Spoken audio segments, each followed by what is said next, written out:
Hello friends, welcome back to this channel. Hope you are doing good and learning English every single day. So let's start the video.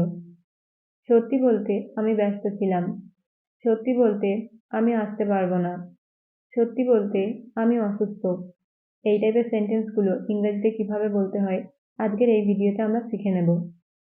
Two be honest এই কথাটার মানে হলো সত্যি বলতে। এখন আমরা structure দেখে নেব।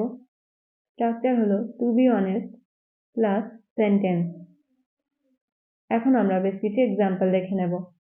যেমন সত্যি বলতে আমি ব্যস্ত ছিলাম, এটার ইংরেজি হবে to be honest I was busy. To be honest I was busy.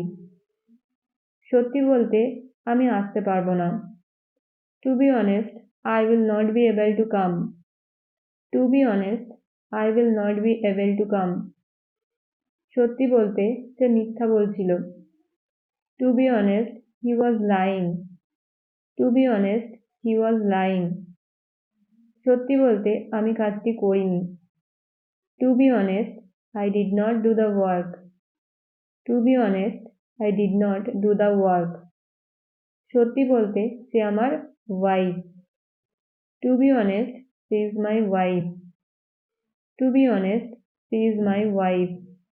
এবার আপনাদের প্র্যাকটিসের জন্য আমি দুটো সেন্টেন্স দিলাম। ফার্স্ট হলো সত্যি বলতে এই গাড়িটা আমার নয়। সেকেন্ড হচ্ছে সত্যি বলতে আমি কিছু জানি না। এই দুটো সেন্টেন্সের ইংরেজি কি হবে আপনারা কমেন্টে লিখে জানাবেন। আবার একটা নতুন ভিডিওর সাথে দেখা হবে। Till then stay happy and keep learning.